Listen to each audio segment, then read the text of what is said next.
Bem, é uma alegria estarmos de volta a esta casa. Uma alegria maior estarmos com vocês nesta noite. O nosso abraço fraterno, carinhoso, e de fato acreditamos que nós, irmãos de ideal, não necessitamos de muita apresentação. Somos irmãos de ideal, estamos empenhados na mesma causa, companheiros de jornada, procurando acertar um pouco mais e errar um pouco menos. Nesta noite, nós gostaríamos de convidar os nossos irmãos para efetuarmos uma reflexão em torno do olhar,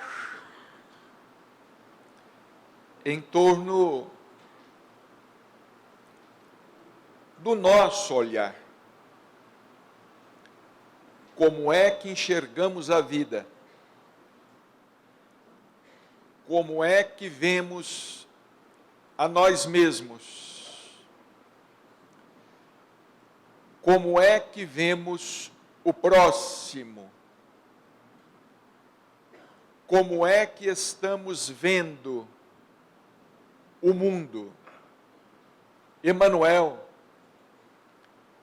através de Chico Xavier, escreveu que cada pessoa vê a paisagem do local em que se coloca. Dificilmente duas pessoas conseguirão descrever uma tela da mesma maneira. Cada qual com a sua interpretação, com a sua visão interna. Porquanto a nossa visão mais importante é a visão interna. Isaías, o profeta, afirmava que muitos possuíam olhos e não viam, ouvidos e não ouviam. Será que nós possuímos olhos de ver? Será que a nossa visão está limitada aos nossos órgãos visuais? A nossa sensibilidade visual? Estarão assim os míopes e os cegos, desprovidos de uma visão transcendente da vida? Qual é a verdadeira visão? Como é que enxergamos o mundo? Como enxergamos a vida? Quando adentramos esta casa, o que foi que percebemos? Sobre o que demoramos o nosso olhar, os nossos olhos? Ficamos a reparar o comportamento alheio,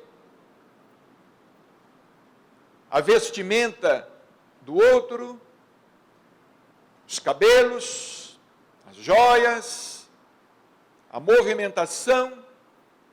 Quando adentramos esta casa, até agora, muitos de nós aqui estamos há mais de uma hora, o que percebemos? O que ficamos olhando?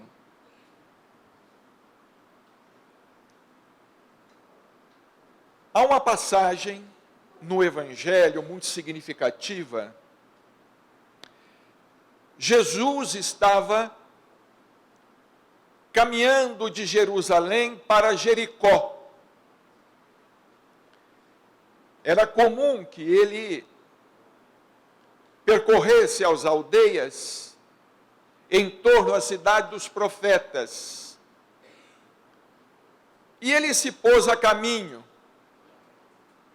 E uma multidão o acompanhava.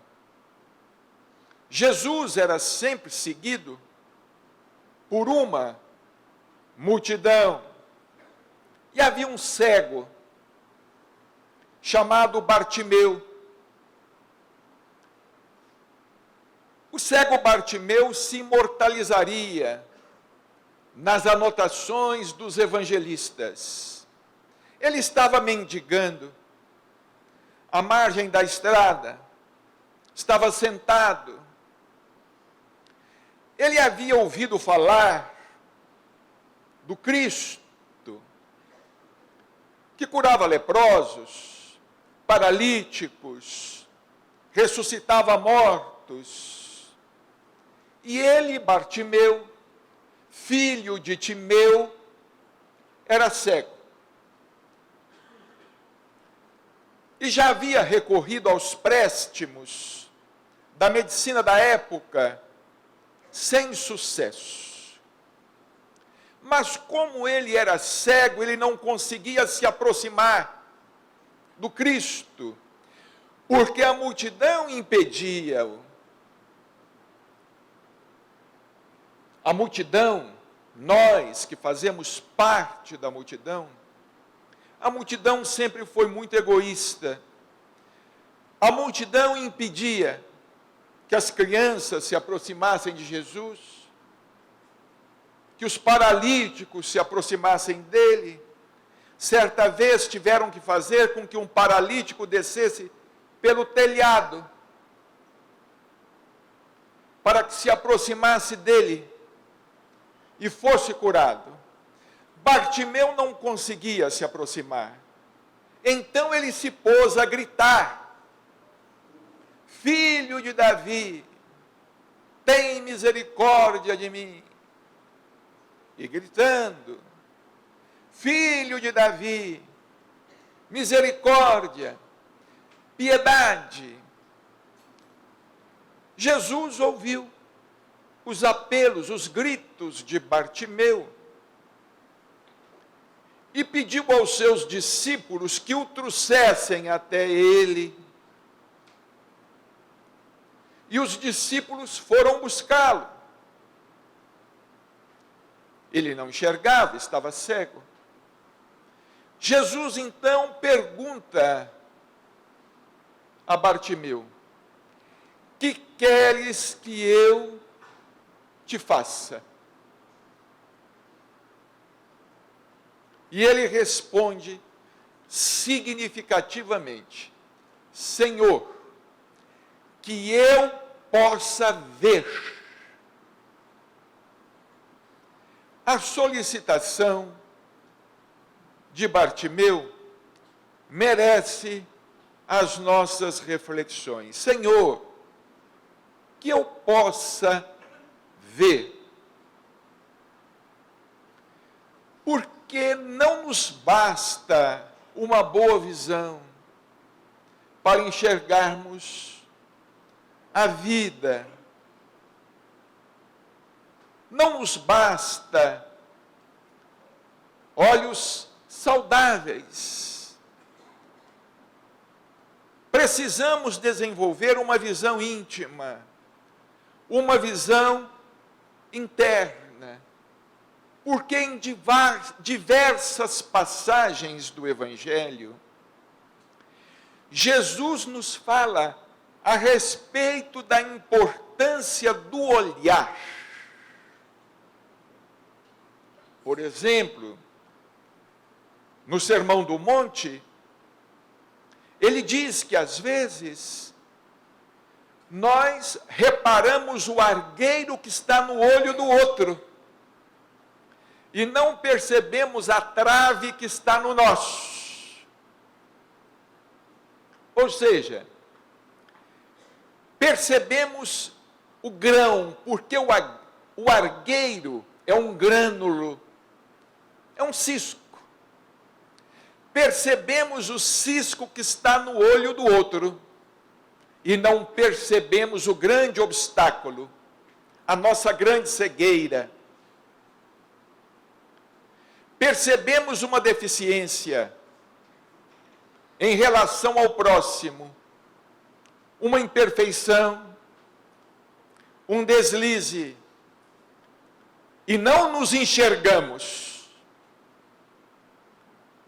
Temos uma fiada crítica, mas não possuímos autocrítica. Temos olhos e não vemos, ouvidos e não ouvimos. Numa outra oportunidade, ainda falando a respeito do olhar, Jesus diz o seguinte: os olhos são a lâmpada do corpo. Se os teus olhos forem bons, todo o teu corpo terá luz. Se os nossos olhos forem bons, todo o nosso corpo terá luz. Se a nossa visão espiritual for boa, teremos luz, compreenderemos, alcançaremos, como nos fala Emmanuel, o grande entendimento. Não ficaremos na superfície das coisas. Não perceberemos as coisas pelo que elas aparentam, porque aqueles que enxergam a vida somente através da visão física são cegos.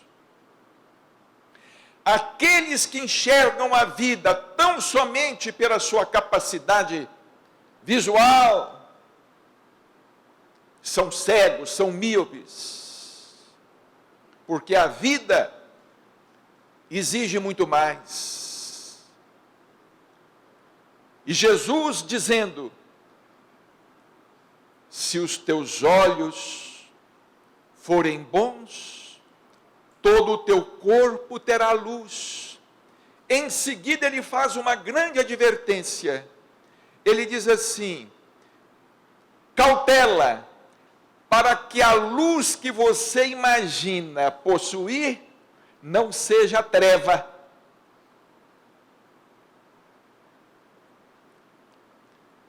Para que a luz que você imagina possuir não seja treva, porque se a luz que você imagina possuir for treva, essa treva então é muito densa. É aquela mentira que nós achamos ser verdade. É aquela opinião isolada que sustentamos estando equivocados, enganados, iludidos. É um perigo. Nós deveríamos pedir a Deus em nossas preces para que os benfeitores espirituais não permitissem que nós continuássemos vivendo sob o império de determinadas ilusões, de determinadas cegueiras, porque existem pessoas que atravessam a existência, e às vezes uma existência longa, de 80, 90, 100, 110, 120 anos ou mais, atravessam a existência na ignorância, achando que detém algum conhecimento. Não existe maior ignorância do que aquela de quem imagina deter amplo conhecimento e não se abre a outras possibilidades em matéria de saber. Sócrates dizia: só sei que nada sei. O mais sábio dos homens: só sei que nada sei. Se nós lermos atentamente o Novo Testamento, os evangelistas, o Evangelho de Mateus, o Evangelho de Marcos, de Lucas e de João, nós iremos nos deparar com diversos versículos que destacam a importância do olhar. Como, por exemplo, num dos versículos preferidos de Chico Xavier, ele sempre comentava conosco, é aquele versículo em que o evangelista diz que Jesus, olhando a multidão, sentiu compaixão. Porque o povo era como um rebanho sem pastor. Olhando a multidão, Chico dizia: a paixão de Jesus era o povo, era a paixão do Cristo, era a multidão. Ele gostava de estar com o povo, com os filhos do Calvário, com os pobres de espírito, com os necessitados, com os doentes, com os mendigos. A paixão do Cristo era o povo, porque ele olhava o povo e sentia pena, porque era um rebanho perdido, era um rebanho sem pastor, um rebanho desnorteado. Ontem, quase tanto quanto hoje, ou hoje, quase tanto quanto ontem, porque às vezes nós somos conduzidos por pastores que são falsos cristos, que são falsos profetas, que nos ludibriam, que nos enganam, que nos prometem o que não podem cumprir, e que não cumprem, e que efetivamente não cumprem, em todos os setores. O mundo ainda está repleto de aproveitadores, o mundo ainda está repleto de enganadores, mas o Cristo aí permanece, aí está, há 2000 anos.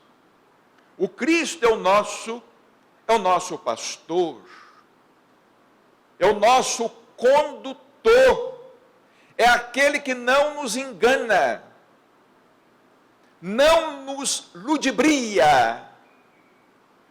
Emmanuel, numa mensagem extraordinária, através da mediunidade abençoada de Chico Xavier, escreveu uma página intitulada O Olhar de Jesus. E ele cita vários exemplos. Quando Jesus convida Zaqueu para descer daquela árvore. Zaqueu era um publicano de pequena estatura.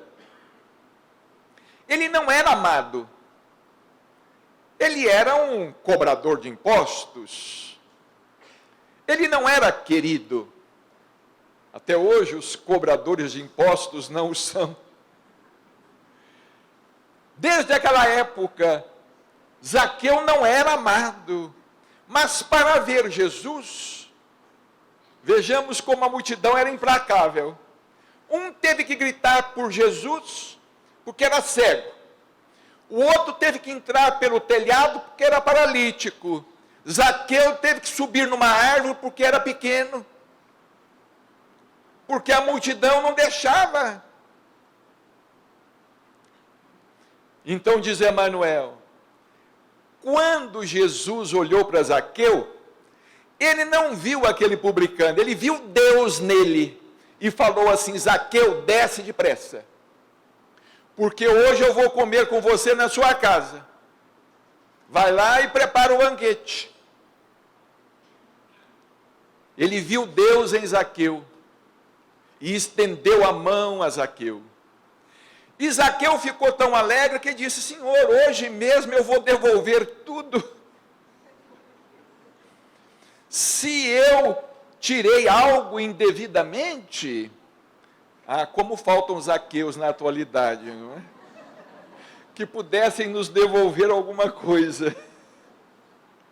Ou nós devolvermos a alguém alguma coisa, não necessariamente dinheiro, mas devolvermos a alegria, devolvermos a esperança, devolvermos a confiança, devolvermos à pessoa o coração. Jesus disse: Zaqueu, eu vou comer com você em sua casa. E Emanuel diz assim: em Simão Pedro, que era um pescador, Jesus não viu aquele companheiro, às vezes, emocionalmente oscilante, aquele homem dado à pescaria. Ele viu Deus em Simão Pedro e o convidou para apóstolo e pediu a ele: apacenta as minhas ovelhas. Simão, você me ama? Amo, Senhor. Jesus pergunta 3 vezes a ele. E depois, significativamente, Pedro haveria de negá-lo por 3 vezes. Simão, você me ama? Amo, Senhor. Quando Jesus pergunta pela 3ª vez, Pedro começa a desconfiar. E diz assim: Senhor, tu sabes que te amo. Então apacenta as minhas ovelhas. Jesus viu Deus em Simão Pedro. Em Maria de Magdala, em Madalena, ele não vê aquela irmã equivocada, aquela jovem que havia se perdido nos descaminhos da vida. Ele vê Deus em Madalena e a convida para segui-lo e a transforma na mensageira da ressurreição. Porque Maria de Magdala foi escolhida para ser a mensageira da ressurreição. Naquele domingo de Páscoa, naquele 3º dia, os apóstolos estavam fechados dentro de uma casa com medo. E ela, confiante na promessa de Jesus, levantou-se cedo e foi ao túmulo, porque Jesus havia prometido que ressuscitaria no 3º dia. E como nos fala irmão José, nosso amigo espiritual: meu filho, Jesus nunca nos deixou esperando, porque ele prometeu ressuscitar no 3º dia, mas ele não falou o horário. Ele poderia ter criado uma expectativa durante as 24 horas do dia. Mas quando Madalena lá chegou, cedinho, ele já estava a esperá-la. Ele ressuscitou nos primeiros minutos do 3º dia. Não nos criou expectativa a respeito de suas palavras. Será que ele vai ou não vai ressuscitar? Vai ou não vai cumprir com a sua promessa? Por isso ele próprio havia afirmado no Evangelho: certamente cedo venho. certamente cedo venho. E aqueles que, como diz o doutor Inácio Ferreira, aqueles que querem se encontrar com Jesus redivivo, devem madrugar. Espiritualmente, levantar cedo, bem cedo, não de manhã, certamente cedo venho.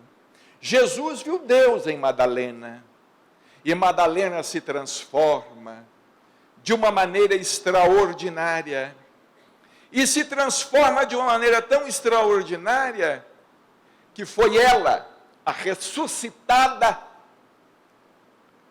a se deparar com ele, o redivivo,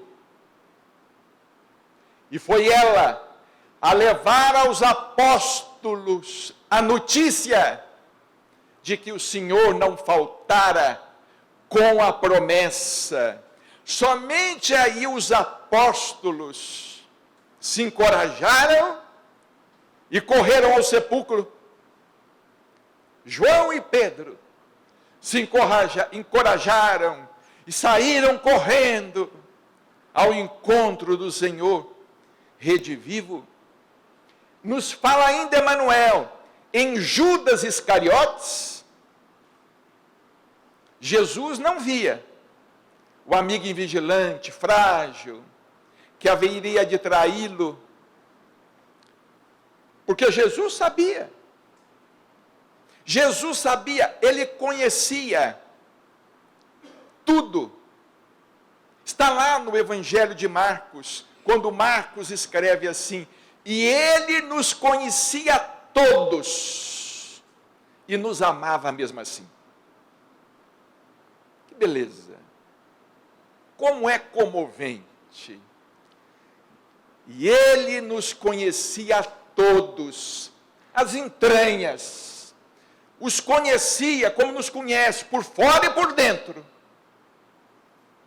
E ele nos conhecia todos, e nos amava mesmo assim.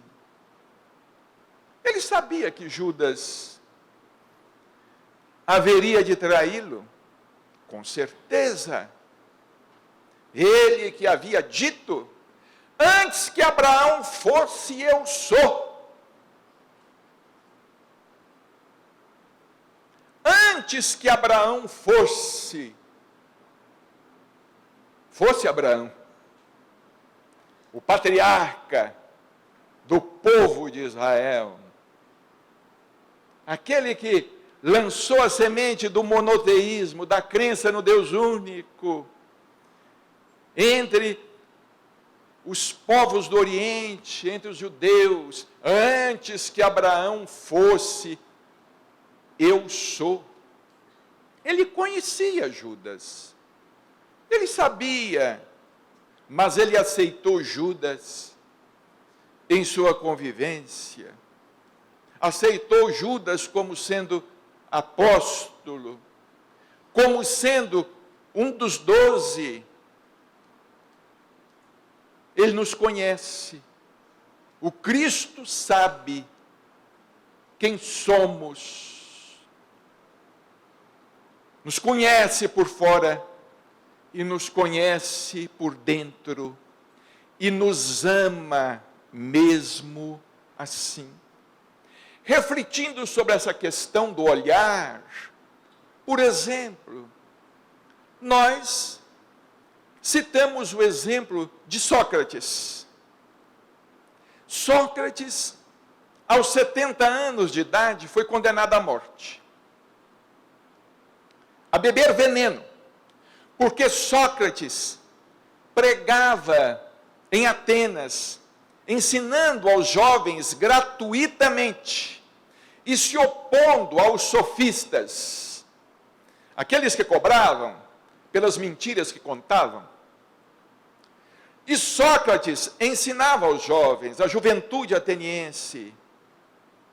Sócrates procurava promover o crescimento das pessoas. com o seu sistema de ensinar e de fazer com que cada pessoa chegasse à verdade por ela mesma, ou que encontrasse dela mesma, dentro dela mesma, respostas para as suas perguntas. Sócrates estava preso, condenado à morte, ia beber cicuta. A mulher de Sócrates, Xantipa, alguns pronunciam Xantipa. Xantipa, quando soube que Sócrates havia sido condenado à morte, correu até a prisão, lamentando-se, descabelando-se. Ela não tinha a estatura espiritual de Sócrates, do companheiro, mas ela sentia amor por ele. E o esposo havia sido condenado à morte. Ela chegou na prisão, desesperada, e disse: Sócrates, Sócrates, que te fizeram os homens? Ele recomenda a ela calma. E ela diz assim: mas eles condenaram você à morte. Ele responde, vejamos a visão dele: mas o que tem isto? Eles também estão condenados pela natureza. Mas eles também iriam morrer. Eles também iriam morrer. Porque às vezes o nosso mal é este, né? É acharmos que não vamos desencarnar. André Luiz, no livro Ação e Reação, ouvindo o instrutor Druso, ele anota a seguinte frase: cada homem no mundo deveria morrer pelo menos alguns dias por ano. Mas não como quem morre quando dorme e acorda do sono. Ele dizia, de maneira consciente, para que nós pudéssemos compreender o verdadeiro sentido da vida. Druso fala com André Luiz: o homem, todo homem, precisaria morrer pelo menos alguns dias por ano. Sócrates diz à mulher dele: o que tem isso? Eles estão condenados pela natureza. Ela diz assim: mas você não merece. Olha a visão dela. Você não merece. E vejamos a visão de Sócrates, quando responde: e você queria que eu merecesse? Ou seja, você queria que a condenação fosse justa? Interessante isto. Nós reclamamos de receber uma injustiça. Melhor, às vezes, sermos vítimas de uma injustiça. Ou do que uma justiça. Mas fulano está falando mal de você. Ah, mas... a gente diz assim, mas não é verdade, sofremos. Que bom que não é verdade. Pior se estivesse falando com verdade. Mas se não é verdade, que fale. Se for verdade, também não podemos reclamar. Então nós não podemos reclamar nem de uma maneira e nem de outra maneira. Continuando ainda dentro desta reflexão, esta questão da visão, vamos para a ciência agora. Isaac Newton. Ora, Newton descobriu a lei de gravidade. Grande cientista, um dos maiores cientistas da humanidade. Maior do que ele, só Einstein. Com certeza. Mas Newton descobriu a lei da gravidade. Mas dizem que ele descobriu porque certa vez ele estava num campo e viu, dizem, eu não sei se realmente foi uma maçã ou se foi uma jaca. Jaca certamente não, porque ele estava na Europa. Mas dizem que ele viu uma fruta cair da árvore. Ora, desde que o mundo é mundo,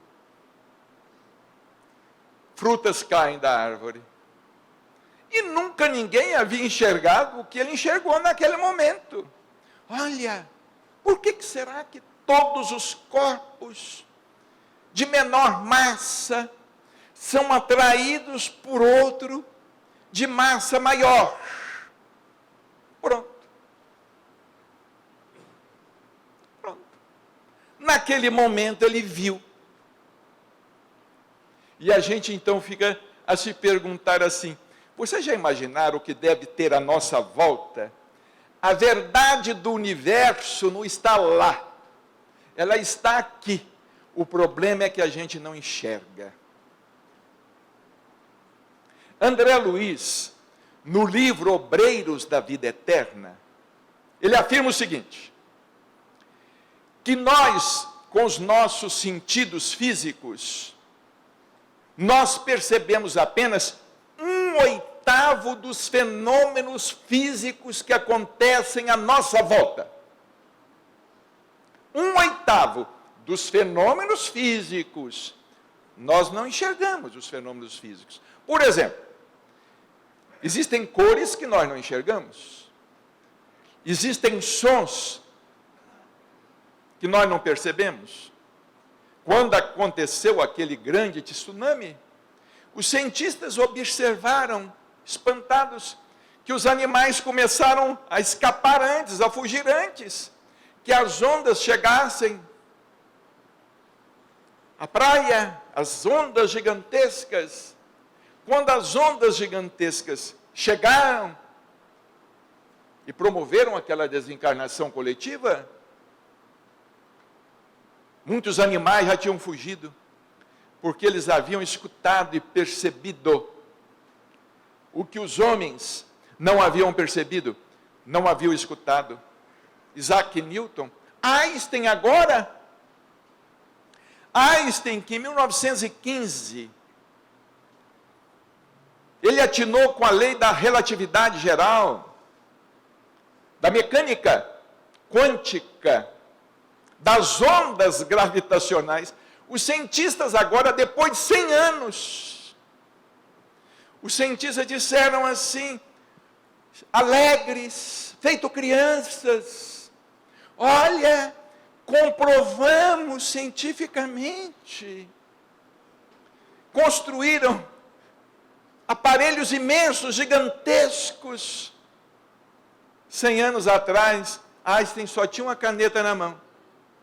Uma vez perguntaram para ele assim: onde é que é o seu laboratório?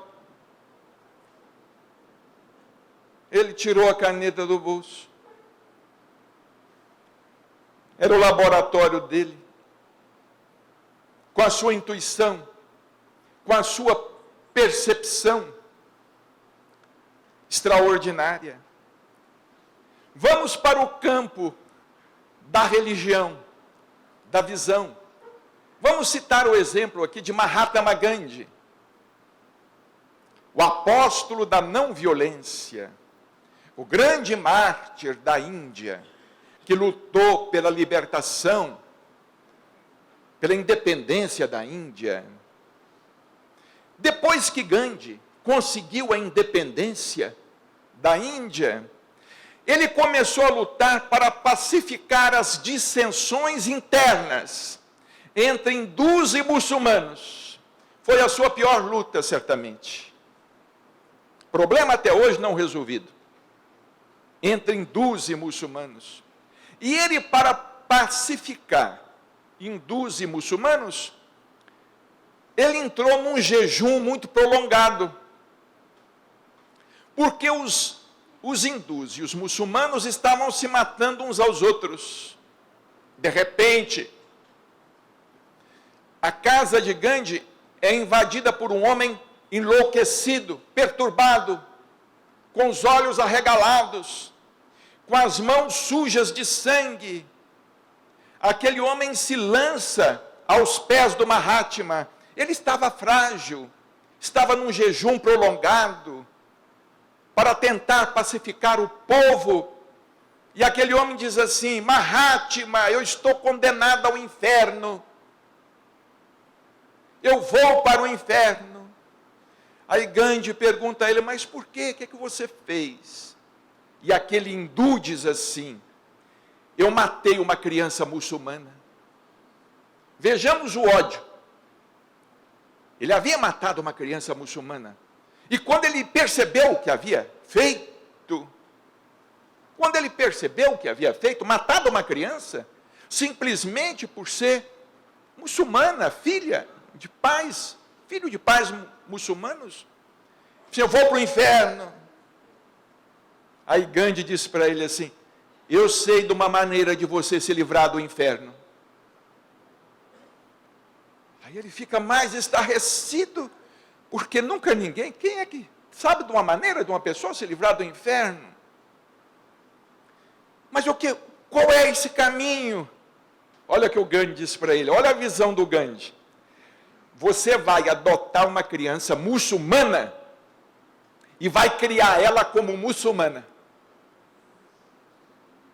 Sendo hindu, você vai criar essa criança como uma criança muçulmana.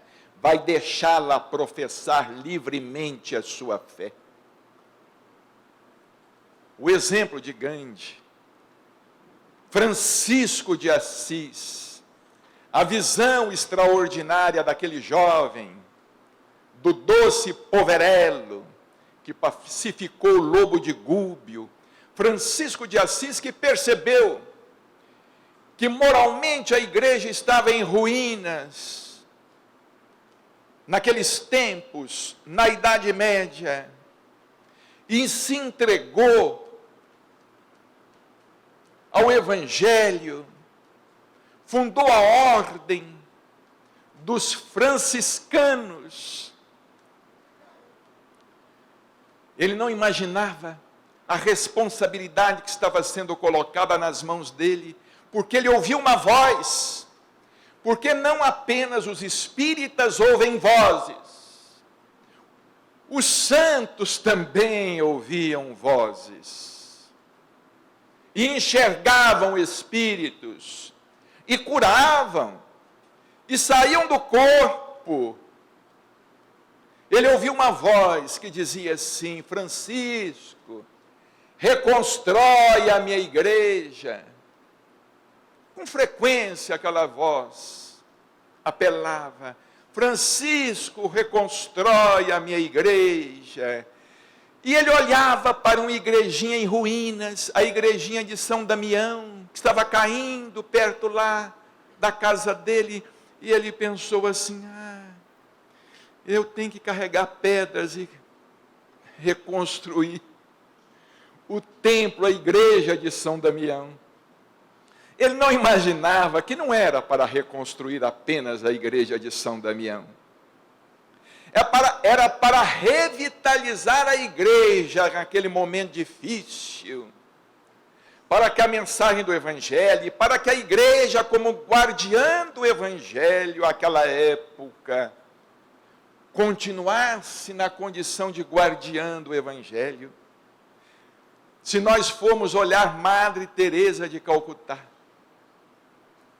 o olhar de Madre Teresa de Calcutá, a santa dos miseráveis, que saía pelas ruas da Índia e se deparava com os moribundos e via neles filhos do seu coração, não via párias, pobres, enjeitados, aidéticos, tuberculosos, prostitutas, absolutamente.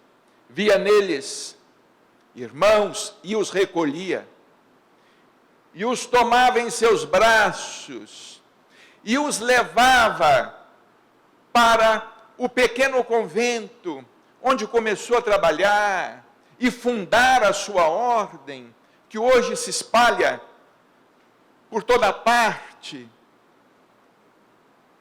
Vamos pensar ainda em Irmã Dulce, aqui na Bahia, aquela mulher que transformou um galinheiro no hospital. era um galinheiro. Não havia outro espaço para que ela acolhesse os doentes. E ela não perguntou se daria conta. Ela começou a trabalhar. Ainda sobre Madre Teresa de Calcutá, há uma coisa interessantíssima que nós não podemos deixar de comentar. Quando Madre Teresa de Calcutá veio ao Brasil, ela foi entrevistada por diversos periódicos. E um jornalista perguntou a ela assim: Madre Teresa, por que a senhora... É aquela pergunta clássica, não é? Dos incrédulos, dos céticos, daqueles que não fazem nada, daqueles que apenas criticam. Aquela pergunta clássica: Madre Teresa, por que em vez de dar o peixe, a senhora não ensina a pescar? Essa pergunta um dia foi feita também a Chico Xavier. Madre Teresa diz assim: acontece que aqueles que nós amparamos sequer têm força para sustentar uma vara de pescar. É fácil perguntar. Acontece que aqueles que amparamos sequer têm força para sustentar uma vara de pescar. Aí perguntaram, o repórter insistiu. O repórter falou com ela assim: mas a senhora não acha que o trabalho da senhora é uma gota no oceano? E ela, certamente tomada pelo Espírito Santo, pelos espíritos mentores que a amparavam, ela disse assim: acho, mas eu também acho que sem essa gota o oceano seria menor. Encerrou o assunto. São os doutores da lei, né, que desde os tempos do Cristo vivem perguntando: Senhor, essa moeda, de quem que é essa moeda? Para quem que eu devo dar? É justo pagar imposto a César? Jesus nem pega na moeda. Ele nem toca na moeda. Ele diz assim: de quem que é esse retrato aí, na moeda? Essa efígie aí, de quem que é? Ah, é de César. Então dá a César o que é de César. E a Deus o que é de Deus. E nós chegamos ao olhar de Chico Xavier. Ao olhar de Chico Xavier, que desde os 18, 19 anos de idade era praticamente cego. Mas talvez, depois do Cristo, tenha sido o maior clarividente da história da humanidade. Era cego do olho esquerdo.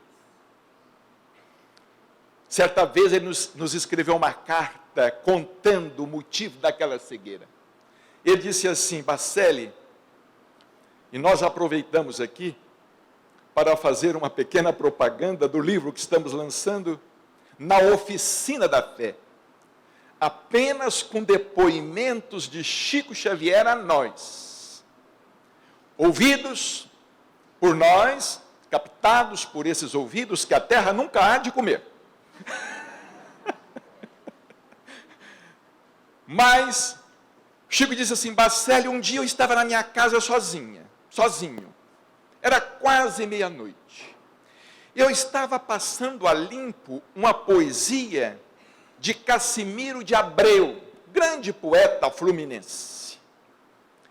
Esse poema iria fazer parte do Parnaso de Além Túmulo. Ele diz assim: de repente, eu comecei a sentir como se eu tivesse areia no olho esquerdo. E começou a arder, a queimar. E na mesma hora, no instante, porque foi de uma hora para outra, de um minuto para outro, ele disse assim: naquela hora, naquele instante, eu já não enxerguei praticamente mais nada. Com o olho esquerdo, Aí ele nos faz uma pergunta assim.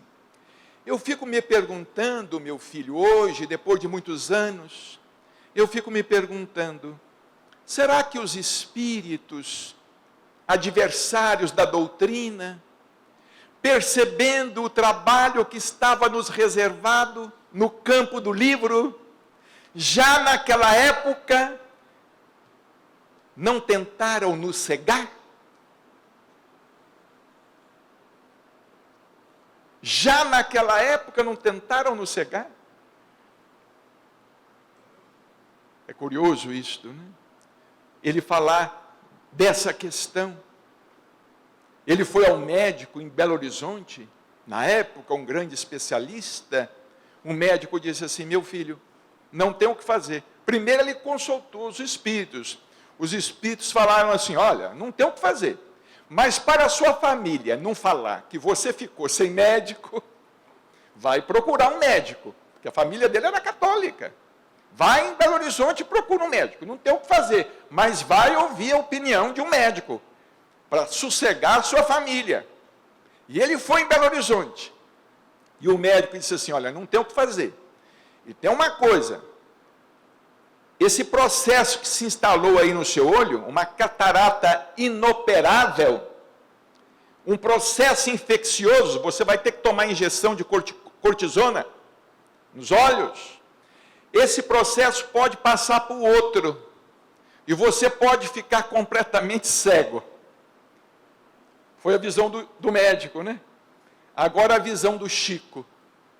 O Chico disse assim, doutor, isso no começo da década de 30, no começo da década de 30, ele disse assim, doutor, eu já andei lendo sobre o problema dos cegos no Brasil. E atualmente no Brasil, no começo da década de 30, atualmente no Brasil tem 5 mil pessoas cegas. Se eu ficar cego, vou ser apenas mais um. Mas eu vou dizer uma coisa ao senhor, eu ainda vou trabalhar, vou poder trabalhar, porque eu sei tocar acordeon. O Chico sabia tocar acordeon. Eu sei tocar acordeon. E eu, cego, vou trabalhar, vou tocar acordeon, vou ganhar a vida. A visão de Chico Xavier. É por isso que nós, às vezes, falamos assim. Existem muitas pessoas que se queixam. Eu não enxergo espírito nenhum.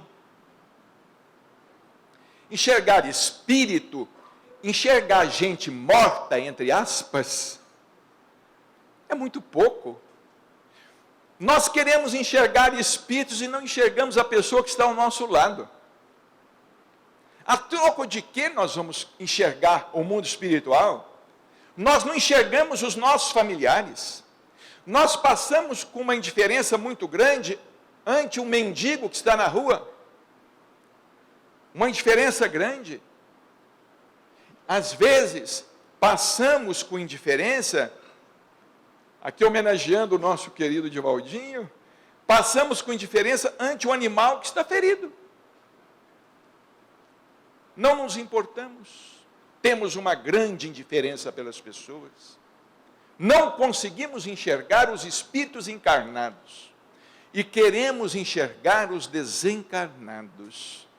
Como nos ensina o espírito de irmão José, ele diz assim, meu filho, existem muitas pessoas querendo enxergar espíritos no espiritismo, mas não conseguem enxergar o espírito do espiritismo.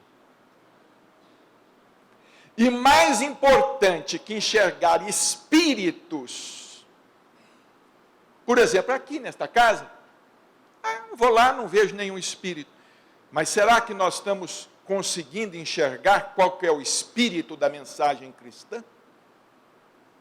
Será que nós estamos conseguindo enxergar qual que é o espírito da mensagem da doutrina espírita, que é fé raciocinada? É fé aliada à razão? Porque a razão são os olhos da fé. Porque a fé sem os olhos da razão é cega, é fanatismo, é loucura.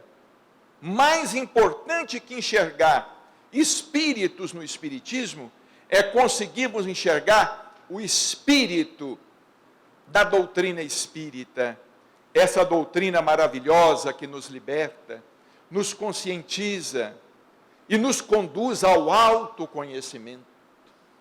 Porque o Espiritismo, à luz do Evangelho, é a doutrina de autoconhecimento, é a doutrina mais avançada de autoconhecimento que existe sobre a face da terra, sem dúvida alguma, porque o autoconhecimento a que a doutrina nos conduz não se limita a esta vida, transcende esta vida e nos leva para o mundo espiritual e nos faz refletir em nossas existências passadas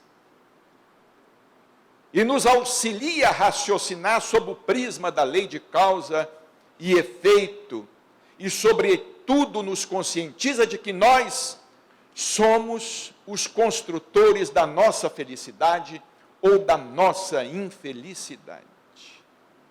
Prezados irmãos, gostaríamos de encerrar os nossos comentários nesta noite para nós sempre muito agradável, na qual estamos aqui aprendendo juntos com essas maravilhas à nossa disposição na literatura espírita desde a codificação, desde Allan Kardec. Nós gostaríamos de encerrar com uma frase de Emmanuel, que está no livro Paulo e Estevão, uma frase lapidar, que sempre nos chamou muito a atenção, e que é esta: a vida exige mais compreensão que conhecimento. Será que existe compreensão nos seus olhos? Doçura nos seus olhos? Ternura nos seus olhos? Você já se olhou no espelho, procurando identificar que tipo de brilho existe em seus olhos? O que brilha em seus olhos?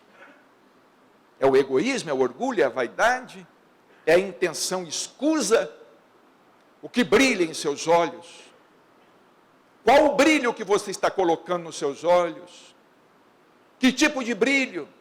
Embora você possa ter a visão opaca ou prejudicada por qualquer doença, e use óculos como nós estamos aqui usando,